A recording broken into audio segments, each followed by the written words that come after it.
Astaghfirullah. Bismillahirrahmanirrahim. Assalamualaikum warahmatullahi wabarakatuh.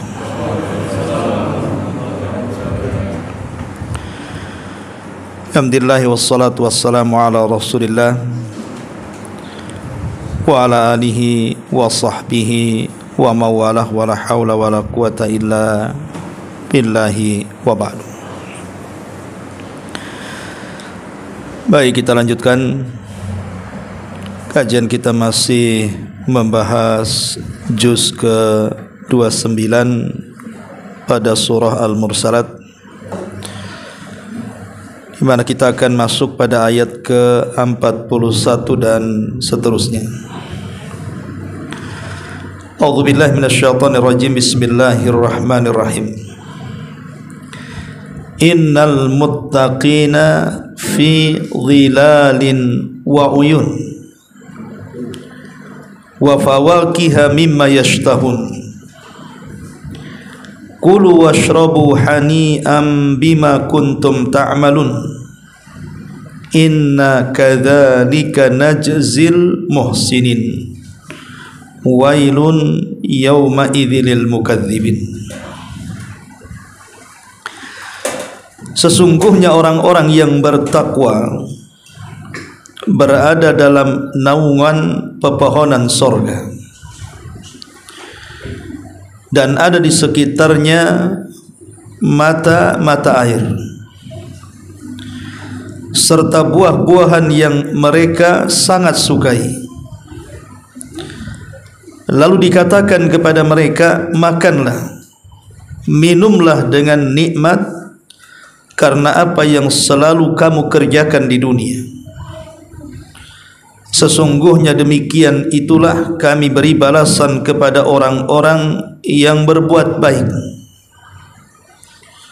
Maka celaka pada hari itu bagi para pendusta. Hadirin dan hadirat yang dimuliakan Allah Subhanahu wa taala, sebelum ayat ini Allah Subhanahu wa taala menjelaskan tentang kondisi orang-orang yang melakukan maksiat dan dosa. Maka di sini Allah Subhanahu wa taala menjelaskan kebalikannya. Karena biasa dalam metode Al-Qur'an, apabila Allah Subhanahu wa taala menyebutkan orang-orang jahat, maka Allah pun akan menyebutkan orang-orang baik. Nah, di sini Allah Subhanahu wa taala mengatakan innal muttaqina fi dhilali wa uyun. Sesungguhnya orang-orang yang bertakwa berada dalam naungan pepohonan sorga, wa uyun, dan mata-mata air yang mengalir. Kalimat al-muttaqin itu secara bahasa kalimat takwa. Muttaqin itu orangnya, sifatnya adalah takwa. Takwa itu diambil dari kata-kata al-wiqayatu. Maksudnya wiqayah itu hifdus syai'i mimma yu'dhihi wa yadurruhu. Jadi al-wiqayah secara bahasa, takwa itu dari kalimat wiqayah, maksudnya menjaga sesuatu dari perkara-perkara yang bisa membahayakannya.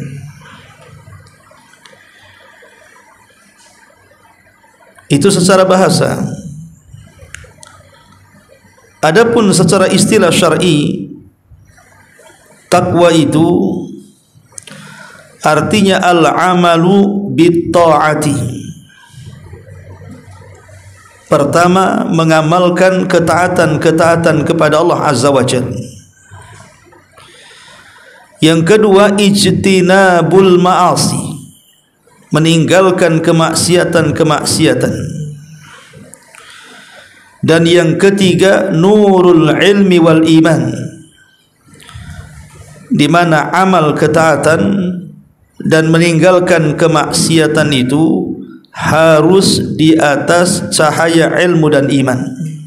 Maksudnya di atas pengetahuan dan juga dalil baik dari Al-Quran dan Sunnah Nabi sallallahu alaihi wasallam. Inilah makna takwa secara syar'i yang diambil dari seorang ulama namanya Talaq ibn Habib rahimahullahu ta'ala. Adapun beramal dengan ketaatan, itu bicara soal mengamalkan kewajiban dan juga yang disunahkan dengan harapan mendapatkan pahala Allah Azza wa Jalla. Adapun meninggalkan kemaksiatan, maksudnya meninggalkan yang diharamkan dan yang dimakruhkan karena takut dari ancaman Allah Subhanahu wa taala. Adapun cahaya ilmu dan iman, maksudnya di atas pengetahuan dan dalil dari Al-Quran dan Sunnah Nabi sallallahu alaihi wasallam. Memang makna takwa ini para ulama macam-macam definisinya.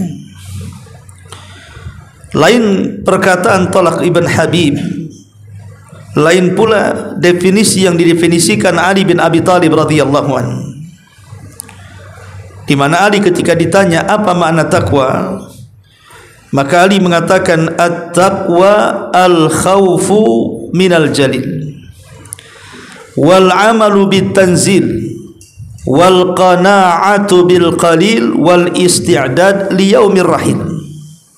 Jadi Ali radhiyallahu an memaknai takwa itu dengan 4 kalimat. Kalau Talaq ibn Habib memaknai takwa tadi dengan 3 kalimat. 4 kalimat yang dimaksud oleh Ali radhiyallahu an adalah al-khawfu minal jalil. Yang pertama, menanamkan perasaan takut dari Allah Subhanahu wa taala. Yang kedua, wal amalu bitanzil, berusaha mengamalkan apapun yang diturunkan Allah, baik dari Al-Quran ataupun Sunnah Nabi sallallahu alaihi wasallam. Kemudian yang ketiga, al-qana'atu bil qalil, merasa qanaah, redha dengan pemberian Allah Subhanahu wa taala sedikit ataupun banyak. Dan yang keempat, al-isti'dad li yaumir rahil, persiapan untuk hari setelah kematian. Makanya Allah mengatakan wa tazawwadu fa inna khaira zadit taqwa, berbekalah kalian karena sebaik-baik bekal adalah takwa kepada Allah. Ini definisi dari siapa? Ali bin Abi Thalib. Adapun Abdullah bin Mas'ud radhiyallahu an beda lagi. Ketika beliau memberikan catatan kepada surah Ali Imran ayat 102 yang sering kita dengar, ya ayyuhalladzina amanu taqullaha haqqa tuqatih wa la tamutunna illa wa antum muslimun. Kalimat ittaqullaha haqqa tuqatih, bertakwalah dengan sebenar-benar takwa. Kata Abdullah ibn Mas'ud, maksudnya an yuta'a fala yu'sa wa yudhkar fala yunsa wa an yushkara fala yukfar. Beliau mengatakan dengan 3 kalimat, maksudnya takwa dengan sebenar-benar takwa adalah seseorang harus mentaati Allah dan tidak bermaksiat, harus mengingat Allah dan tidak melupakan, harus bersyukur kepada Allah dan tidak kufur. Jadi kata Abdullah bin Mas'ud, takwa adalah Allah ditaati dan tidak dimaksiati, Allah diingat dan tidak dilupakan, Allah disyukuri dan tidak dikufuri. Ini menurut Abdullah bin Mas'ud radhiyallahu anhu. Ma'asyiral muslimin wal muslimat rahimakumullah. Adapun Abi Darda radhiyallahu an, Abi Darda radhiyallahu an, beliau memahami takwa itu, kata beliau, tamamut taqwa an yattaqiyallaha al-'abdu hatta yattaqihi min mithqali dzarratin wa hatta yatruka ba'da ma yara annahu halal khasyatan an yakuna haraman yakunu hijaban bainahu wa bainal haram fa innallaha qad bayyana lil ibad alladhi yasiruhum ilaihi.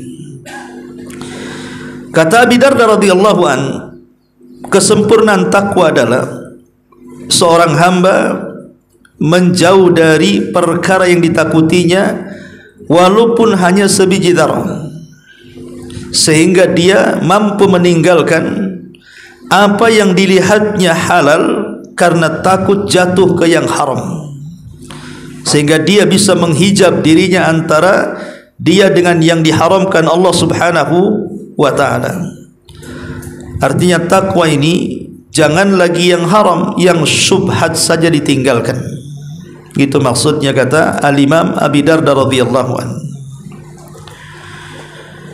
Ma'asyiral muslimin wal muslimat rahimani wa rahimakumullah. Adapun Umar bin Abdul Aziz rahimahullahu taala, beliau menambahkan tentang makna takwa. Kata Umar bin Abdul Aziz, laisa taqwallahi bisiyamin nahar wala biqiyamil laili. Bukanlah takwa itu seseorang yang rajin puasa sunnah, seseorang yang rajin qiyamul lail, ataupun takhliti fima baina dzalik, atau yang menggabungkan dua-duanya. Puasa sunnahnya rajin, belum lagi solat malamnya rajin.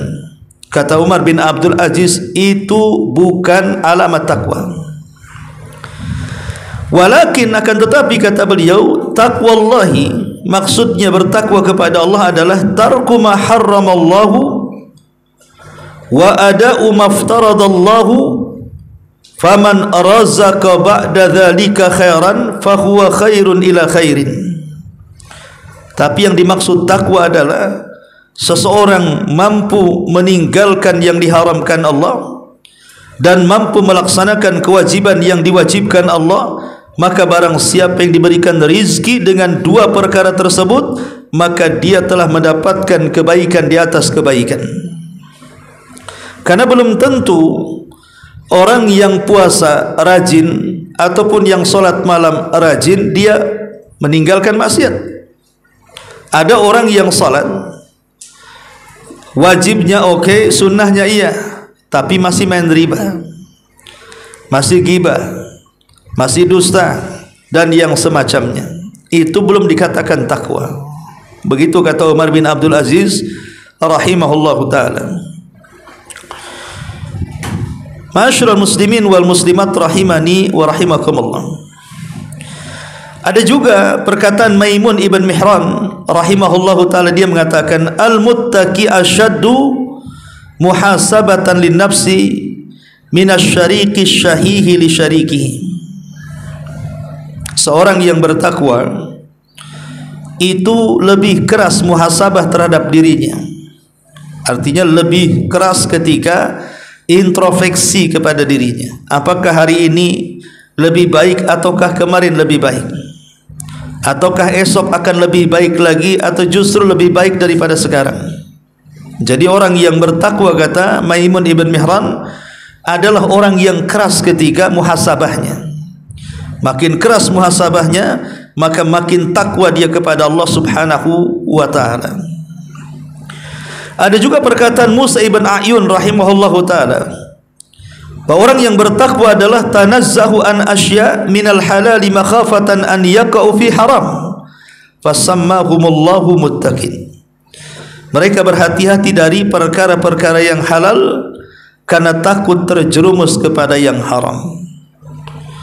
Jadi walaupun nampaknya halal, tapi dia akan mencari-cari dulu, ada enggak yang halal haramnya di situ. Kalau masih ada yang haram di situ, apalagi syubhat, maka dia akan meninggalkannya. Dan yang terakhir perkataan Ibnu Umar radhiyallahu anhuma, takwa adalah seseorang yang tidak menganggap dirinya jauh lebih baik dibandingkan orang lain. Kata beliau, takwa adalah orang yang menganggap dirinya tidak lebih baik daripada orang lain. Kemudian beliau mencontohkan hadis Nabi sallallahu alaihi wasallam Ketika Nabi SAW berkumpul-kumpul bersama para sahabat, kemudian sahabat menceritakan tentang kebaikan sahabat yang lain. Rupanya orang yang diceritakan kebaikannya hadir pula di majlis itu. Tapi sebelum datang, Nabi SAW mengatakan, aku lihat di wajah sahabat yang kalian ceritakan ada sentuhan setan.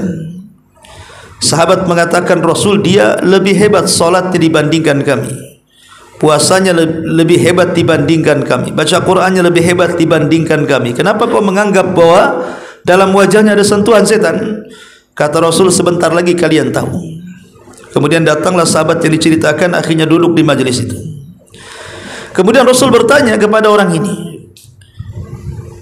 saya ingin bertanya, tolong jujur jawabannya. Kata sahabat ini, tentu wahai Rasul. Kata Rasul, pernah enggak apabila engkau pulang ke kaummu atau ke desamu atau ke kabilahmu, dalam hatimu tertanam bahwa engkau lebih baik dibandingkan mereka, engkau lebih alim dibandingkan mereka, engkau lebih ahli ibadah dibandingkan mereka?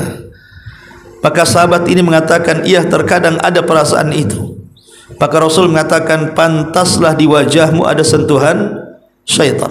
Artinya ujub.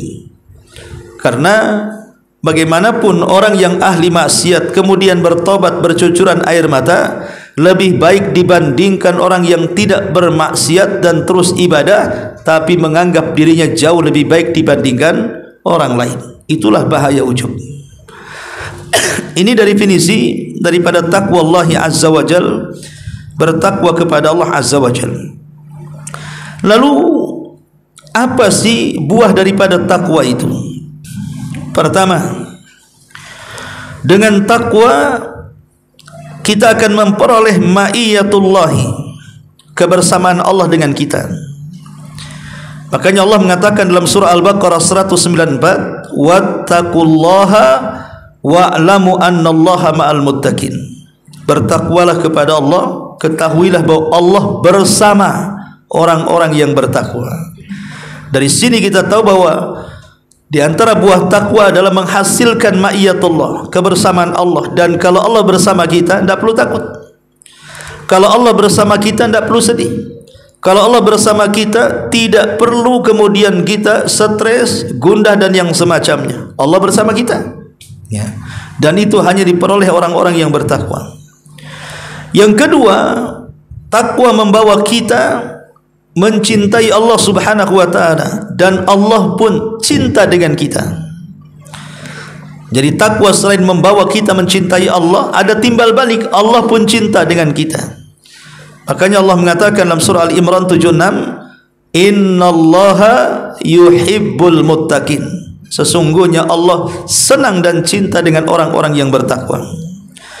Lalu apa faedahnya cinta Allah kepada kita? Faedah cinta dengan Allah kepada kita adalah Allah akan mengajak seluruh para malaikat untuk ikut mencintai kita. Dan apabila seluruh malaikat mencintai kita, Allah akan tanamkan kepada penduduk bumi juga ikut mencintai kita. Sebagaimana hadis Nabi SAW, innallaha idza ahabba abdan nadahu Jibril. Allah kalau suka dengan seorang hamba, pertama dipanggil adalah malaikat Jibril. Kemudian Allah katakan kepada Jibril, ya Jibril, inni uhibbu fulanan fa'ahibbahu. Jibril, aku suka dengan si fulan, kau harus cinta juga dengan si fulan. Fa'ahabbahu Jibril, maka Jibril pun cinta orang yang dicintai Allah. Maka Jibril akan memanggil seluruh para malaikat dan mengatakan, ya malaikat Allah, innallaha ahabba fulanan fa'ahibbuhu. Wahai malaikat-malaikat Allah dimanapun kalian berada, Allah sudah cinta dengan si fulan, kalian semua cinta juga dengan dia.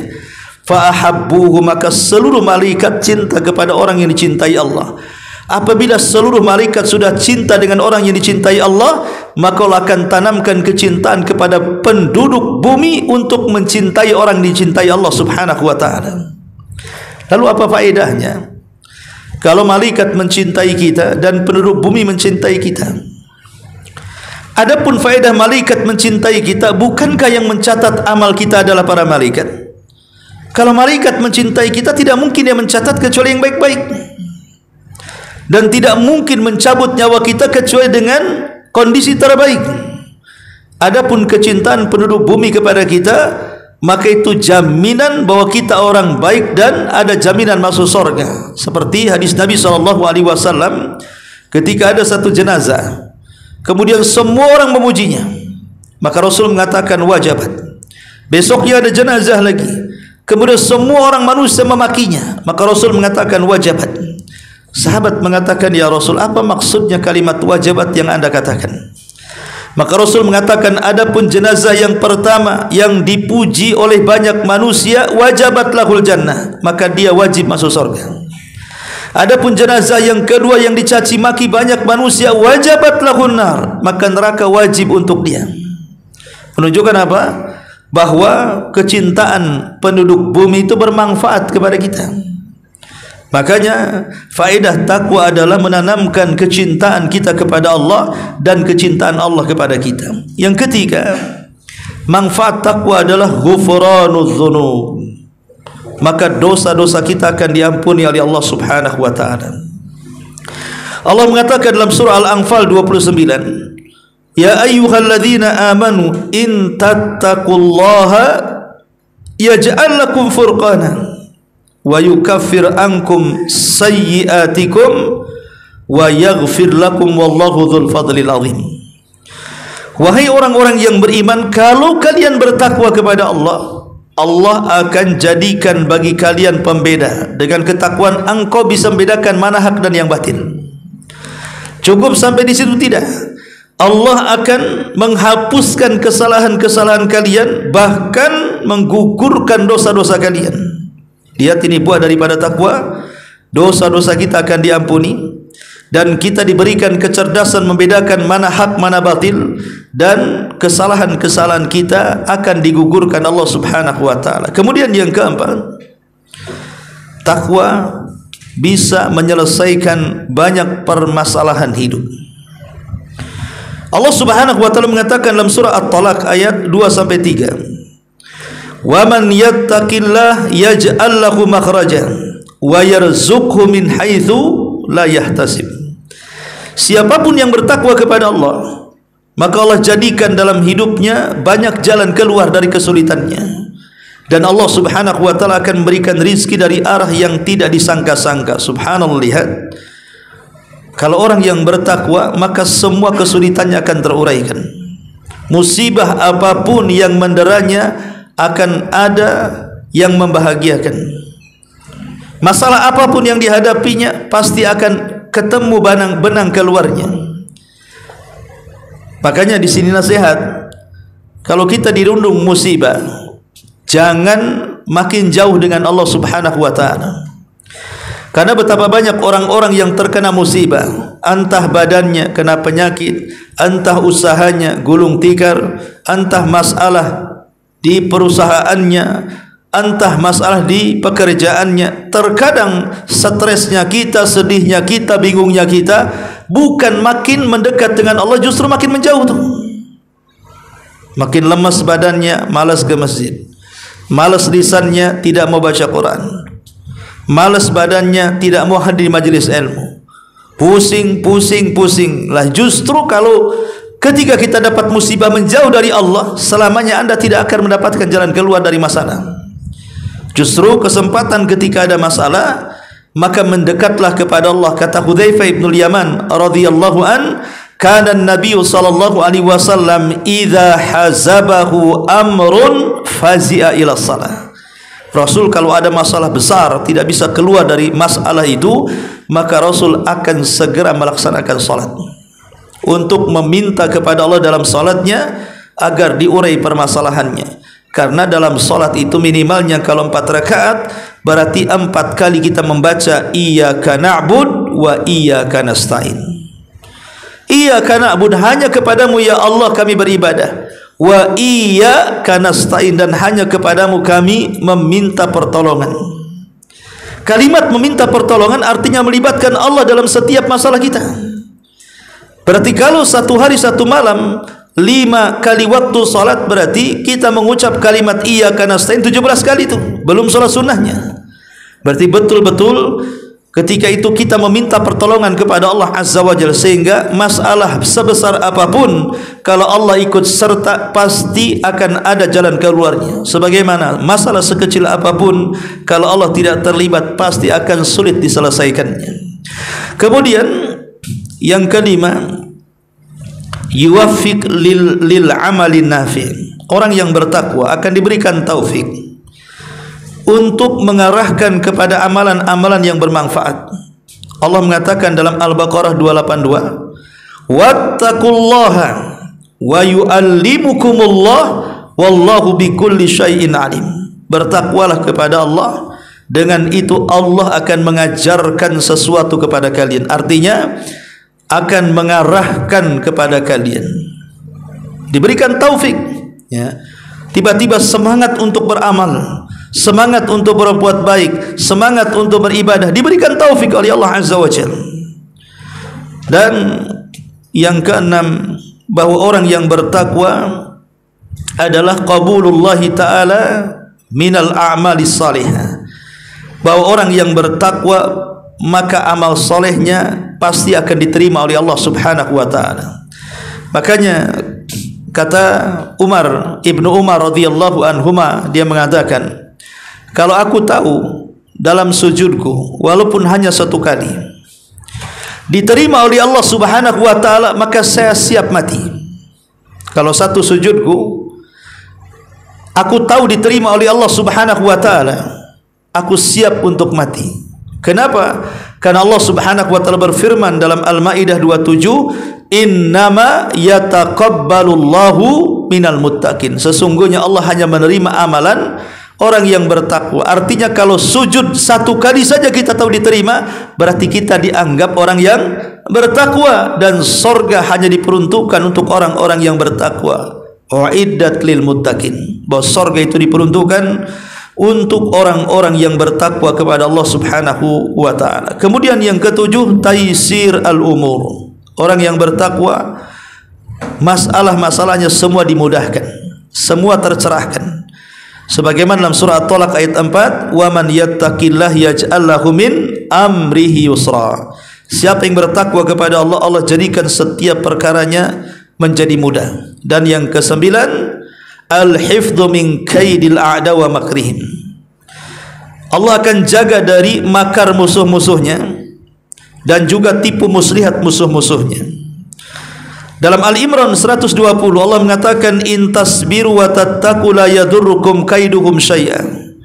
Kalau kalian sabar dan bertakwa, tidak akan memadaratkan tipu daya mereka sedikit pun kepadamu. Jadi kalau kita dekat dengan Allah Subhanahu wa ta'ala, rajin salat wajib, rajin salat sunnah, rajin puasa wajib, rajin puasa sunnah, rajin beribadah, baca Quran, berzikir dan yang semacamnya, maka tidak ada gunanya orang sihir yang akan menyihir kita, orang yang hasad yang akan hasadi kita, orang yang dengki yang akan mendengki kita, orang yang zalim yang akan menyakiti kita. Enggak perlu takut, karena Allah mengatakan, in tasbiru wa tattaqu la yadurrukum kaiduhum syai'a. Kalau kalian sabar, kalian bertakwa, maka tipu daya mereka tidak akan memadaratkan kamu sedikit pun. Dan yang ke-10, al-fauzu bil jannah wan najah minan nar. Dan ini yang paling besar. Inilah yang paling utama dari seluruh buah takwa. Apa itu? Dimasukkannya kita ke dalam surga dan dijauhkannya kita dari api neraka. Allah mengatakan, faman zuhziha 'anil nar wa udkhilal jannati faqad faz. Siapapun yang dikeluarkan dari neraka, dimasukkan ke dalam surga, itulah keberuntungan yang benar. Dan Allah mengatakan, wal akhiratu 'inda rabbika lil muttaqin. Dan akhirat di sisi Rabbmu itu hanya diperuntukkan untuk orang-orang yang bertakwa kepada Allah Subhanahu wa ta'ala. Ma'asyiral muslimin wal muslimat rahimani wa rahimakumullah. Ini diantara alamat ataupun samarah, buah daripada takwa. Lalu seperti apa sih alamat yang jelas? Kalau seandainya seseorang itu dianggap bertakwa, ada enggak alamat-alamat yang jelas orang ini dikatakan bertakwa? Pertama, alamat yang jelas bahwa orang itu dikatakan bertakwa adalah al-mudawamatu ala ta'am, ketika dia bisa istiqamah di atas ketaatan. Yang kedua, al-ibti'adu anil ma'asi, ketika dia betul-betul menjauh dari kemaksiatan. Ketika orang berzina dia tidak berzina, ketika orang mabuk dia tidak mabuk, ketika orang gibah dia menjauhi gibah, ketika orang riba dia tidak mau riba, dan begitu seterusnya. Yang ketiga, husnul ta'amul ma'an nas, maka dia pandai bersosialisasi dengan manusia dan baik saat bersosialisasinya, artinya lisannya santun, tidak kasar, tidak kotor perbuatannya, sehingga masyarakat suka. Ya. Karena Allah Subhanahu wa taala menjelaskan ketika bicara soal akhlak, kejujuran, amanah dan adil, itu adalah ciri-ciri bertakwa. Innallaha ya'muru bil adli wal ihsan, sampai kepada la'allakum tattaqun, dan kalian mudah-mudahan bertakwa dengan alamat-alamat itu. Dan yang keempat, al-istidad liyaumil qiyamah, nampak persiapan untuk mengumpulkan bekal sebanyak-banyaknya untuk persiapan setelah kematian. Inilah kata ulama 4 alamat yang jelas bahwa orang itu dikatakan takwa.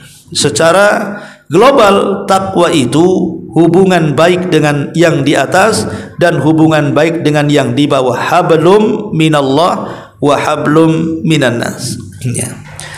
Ma'asyiral muslimin wal muslimat rahimani wa rahimakumullah. Lalu bagaimana caranya? Apa wasilah-wasilah supaya kita menjadi orang bertakwa? Itu kan alamat. Lalu gimana caranya supaya kita mendapatkan itu? Pertama, al-ilmu nafi. Pertama, carilah ilmu yang bermanfaat. Makanya Allah Subhanahu wa taala ketika mengatakan wa tazawwadu fa inna khairaz zadi taqwa, berbekalah kalian dan sebaik-baik bekal adalah takwa. Artinya pertama kali berbekal takwa itu berbekal dengan ilmu. Kenapa mesti berbekal dengan ilmu yang pertama? Karena hanya dengan ilmulah kita bisa mewujudkan takwa. Tanpa ilmu kita tidak mungkin bertakwa. Kenapa demikian? Karena yang mewariskan takut itu adalah ilmu. Orang kalau punya ilmu terwarisi padanya takut, dan takwa itu diambil dari kalimat takwa itu artinya takut. Takut untuk tidak melaksanakan kewajiban dan takut untuk masuk kepada kemaksiatan. Sehingga dia akan membentengi dirinya dari hal-hal yang diharamkan. Makanya antara takut dan takwa itu oleh Nabi disebut satu nafas.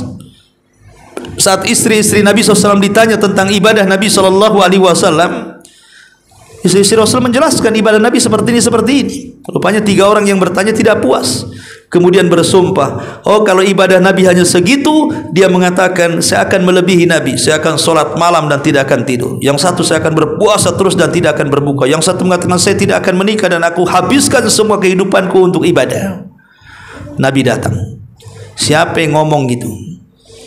Kata Nabi SAW, inni la atqakum wa la ahsyakum lillah. Akulah orang yang paling bertakwa di antara kalian. Aku juga orang yang paling takut di antara kalian. Tapi aku sholat malam, aku tidur. Aku puasa, terkadang tidak puasa. Aku menikahi banyak wanita, apa salahnya? Ya. Syahidnya di sini Rasul mengatakan, saya yang paling bertakwa dan saya yang paling takut. Seolah-olah takwa dengan takut itu sesuatu yang tidak dipisahkan, dan takut itu tidak mungkin lahir kecuali dari ilmu. Makanya Allah mengatakan innama yahsyallahu min ibadihil ulama. Orang yang takut kepada Allah mereka lah para ulama, orang yang punya ilmu. Karena orang yang punya ilmu, kenapa mereka takut? Karena dia tahu apa yang ditakutkan. Sementara orang yang tidak punya ilmu, wajar mereka tidak takut karena tidak tahu apa yang ditakutkan. Makanya orang yang tidak punya ilmu berzina, judi, minum khamar, dan mereka nggak tahu yang ditakutkan. Makanya mereka melakukan maksiat. Tapi para talabatul ilmi seperti antum-antum yang hadir selalu di majelis ilmu, takut kalau seandainya jangan lagi zina, judi, khamar, mungkin riba saja dia takut. Ngomong jorok saja dia takut. Bahkan dengar orang maki saja kita yang takut. Ya. Jadi Ilmu itu adalah sesuatu yang pertama kali mewujudkan kalimat takwa. Tanpa ilmu kita tidak mungkin bertakwa. Jadi ilmu itu yang pertama sebelum yang lainnya. Ya. Yang kedua, muraqabatullahi fis sirri wal alan. Senantiasa merasa diawasi oleh Allah baik dalam kesendirian ataupun di tengah keramaian. Makanya Rasul sampai mengatakan ittaqillah haitsuma kunta, bertakwalah dimanapun kau berada. Artinya saat sendirian ataupun di tengah keramaian. Karena ada orang di tengah keramaian khusyuk ibadah itu. Solatnya itu luar biasa, dipanjang-panjangin, apalagi jadi imam, difasih-fasihin kayak 17 tahun di Arab. Pokoknya wah luar biasa karena dia jadi imam. Ya. Coba dia solat sendiri. Ketika jadi imam, pandai dia menghadap makmum, rapatkan saf. Karena itu bisa menyempurnakan solat. Ketika jadi makmum tak mau rapat saf dia. Kan banyak tuh. Jadi imam nyuruh rapat, ketika jadi makmum tak mau rapat dia. Aneh pula kan gitu. Nah ini yang contohnya karena tidak ada muraqabah. Muraqabah dalam perkara sir wal alan. Kemudian yang ketiga, muhasabatun nafsi, supaya kita menjadi orang yang bertakwa, teruslah kita introspeksi. Apa sih yang kurang dari solat saya? Apa sih yang kurang dari puasa saya? Apa yang kurang dari umrah dan haji saya? Pokoknya muhasabah. Kata Umar bin Khattab, hasibu anfusakum qabla an tuhasabu. Hisablah diri kalian di dunia sebelum nanti Allah yang hisab kalian. Artinya hitung kesalahan dan kebaikan kalian. Jangan-jangan selama hidup kita ini lebih banyak berbuat jahat dibandingkan baiknya. Kemudian yang keempat, suhbatus salihin, berteman dengan orang-orang saleh. Kata Hasan al-Basri rahimahullahu taala, istaghfiru min sahibikumul salih fa innahu yanfa'ukum yaumal qiyamah. Perbanyak teman yang baik, kata Hasan al-Basri, karena itu akan bermanfaat bagi kalian sampai hari kiamat. Perbanyak di dunia teman-teman yang baik, karena teman-teman yang baik itu akan bermanfaat untuk kalian kelak sampai ke akhirat. Ya, karena di antara yang berikan syafaat kepada kita adalah teman-teman kita yang baik, yang saleh. Bahkan kalau kita punya teman-teman yang baik dan mereka ahli tauhid, tidak menyekutukan Allah Azza wa Jalla, saat kita meninggal 40 orang lebih teman kita menyolatkan, itu cukup menjadi syafaat kita. Ya, siapa yang disolatkan oleh 40 orang yang tidak menyekutukan Allah, illa syafa'ahumullah, kecuali memberikan syafaat kepada jenazah itu. Kalau kita memperbanyak teman yang baik, kemudian sampai mereka mau menyolatkan kita, maka itu menjadi syafaat bagi kita. Kemudian yang kelima, al-ibti'ad an mawatinil fitan, jauhi tempat-tempat fitnah. Kalau kita sudah bertaubat, jauhi tempat-tempat fitnah. Kalau dulu kita seorang pezina, naudzubillah, jangan lewati tempat-tempat itu lagi. Kalau ada memang jalan yang jauh, lebih jauh pun nggak apa-apa, asal jangan lewati situ. Ya. Kalau memang dulu kita ini peminum khamr, ya, tahu di situ banyak toko-toko khamr, jangan lewati toko itu. Takut kita melihat kemudian datang waswas setan. Ya. Karena ada orang yang ketika taubat itu betul-betul nasuha, menasihati dirinya, jangan lagi melihat minumannya, botolnya aja mau muntah. Ya. Tapi ada yang kemudian belum sepenuhnya bertobat, melihat botolnya menghayal, aduh enak juga kalau minum, tapi saya takut dosa, nggak jadi, kan? Ada orang yang memang full kita bertobat, kan? Jangankan botolnya, tutup botolnya aja dia benci. Tapi ada yang separuh-separuh tobatnya, menghayal masih ingin minum tapi tak mau minum karena takut dosa. Lah yang satu betul-betul mengikuti syariat, yang satu masih ada hawa nafsunya di situ, masih menghayal ingin maksiat tapi takut melakukannya. Makanya pentingnya al-ibtiad an mawatinil fitan tadi, jauhi tempat-tempat fitnah tadi. Baik, ma'asyiral muslimin wal muslimat rahimani wa rahimakumullah, itu sekedar tambahan keterangan takwa. Di sini Allah mengatakan innal muttaqina fi dhilali wa uyun. Dhilal artinya naungan. Naungan di sini artinya pohon yang dahannya itu memberikan bayangan naungan. Kalau antum di rumah ada pohon mangga, kemudian lebat, antum buat tempat duduk di siang hari, makan nasi putih, sambal ikan asin dan sarasem, kan itu ya. Rasanya enak gitu kan. Tapi kan sekejap saja matahari pindah, nampaklah kemudian hilang bayangan itu. pindah pula kita ke rumah lagi, ya kan? Tapi di sorga itu zilal, naungan itu sangat panjang sekali, yang kalau seandainya seseorang berpacu dengan kuda balap 100 tahun tidak akan terputus naungannya. Ada yang mengatakan pohon itu disebut pohon tuba. Makanya para ulama ketika memberikan catatan tuba lil ghuraba, beruntunglah orang-orang yang dianggap asing, maksudnya tubu adalah syajaratun fil jannah, pohon yang ada di sorga yang naungannya tidak terputus dengan lari kuda kencang 100 tahun perjalanan.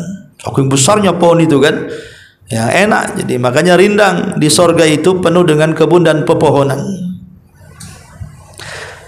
Itulah namanya zilal. Sebagaimana kemarin kita jelaskan bagaimana naungan jahanam berupa asap hitam yang mengepul dari api gitu ya. Maka naungan di sorga akan berbeda. Dia naungan di bawah-bawah pohon yang rindang. Fi zilal wa uyun, dan juga penuh dengan mata-mata air. Mata-mata air. Ya. Kita saja di dunia ini kalau ingin minum, nengok sumber air sudah nggak bisa diminum lagi, keruh. Sehingga akhirnya bayar mau minum saja harus beli air mineral kan di botol-botol. Iklannya dari sumber mata air, rupanya setelah diteliti dari sumur bor. kan gitu ya. Ya oke lah itu. Intinya bahwa kalau sorga wa uyun, penuh dengan mata-mata air. Kemudian wa fawakiha mimma yashtahun, serta buah-buahan yang mereka sangat sukai. Abdullah bin Abbas radhiyallahu anhu mengatakan, jadi persamaan sorga dan dunia itu adalah fil asma la fil haqa'iq.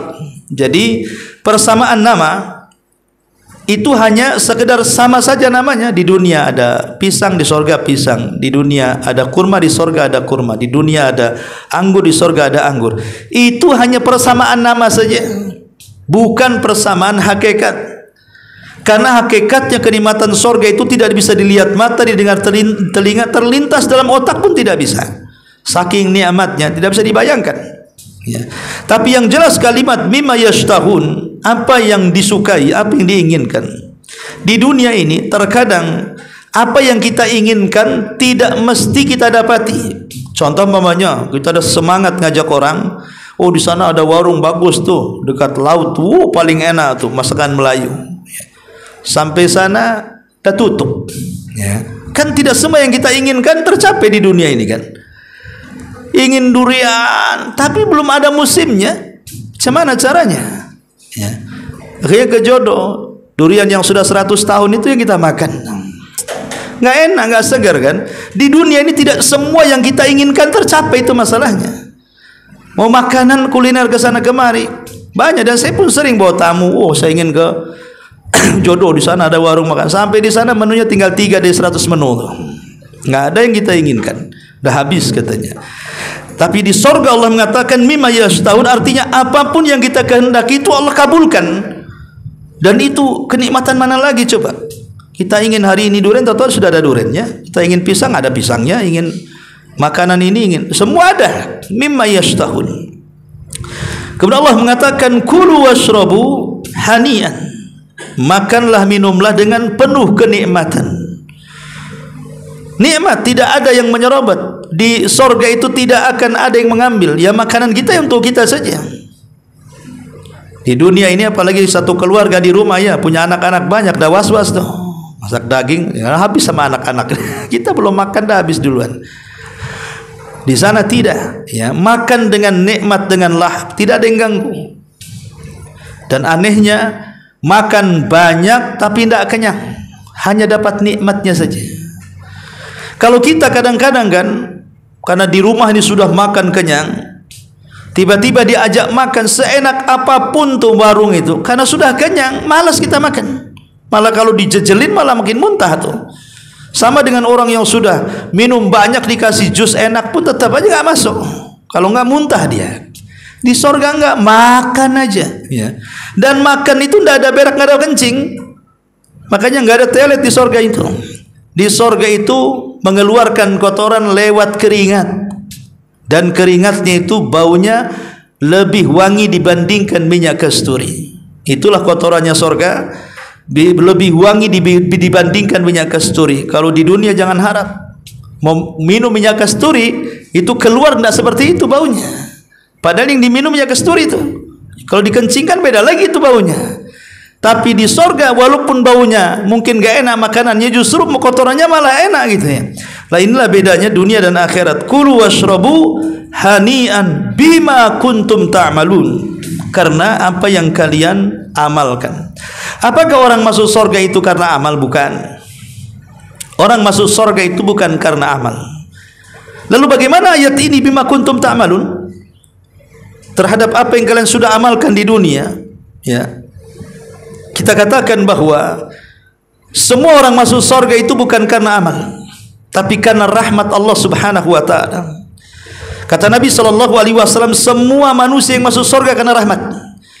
Kemudian sahabat mengatakan, wala anta ya Rasulullah, termasuk engkau wahai Rasul? Kata Rasul, wala ana, termasuk saya masuk surga karena rahmat. Lalu kenapa kemudian dalam Al-Quran sering Allah mengatakan bima kuntum ta'malun, bima kuntum ta'malun? Karena amalan. Maksudnya amalan di sini bukan yang menyebabkan orang masuk surga, tapi amalan ini untuk meraih rahmat Allah Subhanahu wa taala, yang dengan rahmat itulah kita masuk ke dalam surga. Karena tidak semua amal dapat rahmat kalau tidak riya, kalau tidak ikhlas dan tidak mutaba'atul Rasul. Ya, makanya di sini sekalipun seandainya kita ini beramal saleh, ingat ketika dalam kisah Israiliyat ada seorang laki-laki, dia sedang naik perahu cari ikan, ya. Entah kenapa datang ombak, kemudian perahunya ke bawah ombak sampai ke tengah. Karena zaman dulu kan belum ada mesin, ya, mengandalkan layar saja kan gitu ya. Akhirnya di tengah-tengah bingung dia, nggak tahu ada kompas mau pulang kemana kan gitu. Dia coba kemudian mengibarkan layarnya, rupanya angin menghempus sampai kemudian perahu ini singgah di sebuah pulau di tengah lautan. Pulau itu akhirnya dia merasa bahwa dia tidak mungkin kembali ke rumahnya, mustahil. Dia tidak tahu kemana harus tinggal, perahunya sudah hancur, siapa yang akan menolong? Akhirnya dia di pulau itu berazam sepanjang hayatnya dia akan mengabdikan kepada Allah. Coba bayangkan dalam pulau sendirian, mau maksiat sama siapa? Mau lihat aurat siapa? Akhirnya dia ibadah aja sampai dia mati. Ketika dia meninggal, dihadapkanlah dia di pintu sorga. Kemudian Allah mengatakan, udkhulil jannata bi rahmati, masuklah ke dalam sorga dengan rahmatku. Kata orang ini mengatakan, ya Rabb, sepanjang hidupku aku tidak pernah maksiat, aku hanya ibadah terus menerus sampai aku wafat. Kalau orang masuk surga dengan rahmatmu, karena dulunya dia bermaksiat, kemudian tobat, kau kasihan, kau masukkan dia ke surga. Tapi aku tak maksiat, masukkan aku dengan amalanku sendiri, bukan dengan rahmatmu, katanya. Kata Allah, baik kalau begitu, hitung semua pahalamu, mulai dari dia engkau beribadah sampai kau mati. Dihitung itu semuanya dari awal sampai akhir. Rupanya ketika Allah Subhanahu wa taala menampakkan nikmatnya satu saja berupa penglihatan dia, barulah dia sadar bahwa seluruh amalannya tidak sebanding dengan satu nikmat. Sebab kalau dia buta di pulau itu, bisa dia hidup? Nggak akan bisa. Dengan satu nikmat saja sudah mengalahkan semua pahalanya. Makanya kemudian orang ini karena takut tidak masuk surga, dia mengatakan, ya Rabb, ya sudah, masukkan aku ke surga karena rahmatmu. Ini kan? Jadi kalimat bima kuntum ta'malun bukan berarti kemudian amal itu yang menjadikan kita masuk surga, tapi amal itulah untuk meraih rahmat. Dengan rahmat itu kita dimasukkan ke dalam surga. Inna kadzalika nazil muhsinin, sesungguhnya demikianlah kami berikan balasan kepada orang-orang yang berbuat baik. Wailun yauma idzin lil mukadzibin, celakalah bagi orang-orang pada hari itu yang berdusta. Baik, sampai di sini ya. Mudah-mudahan manfaatnya. Subhanakallahumma bihamdika asyhadu an la ilaha illa anta astaghfiruka wa atubu ilaik. Allahu ta'ala alam. Assalamualaikum warahmatullahi wabarakatuh.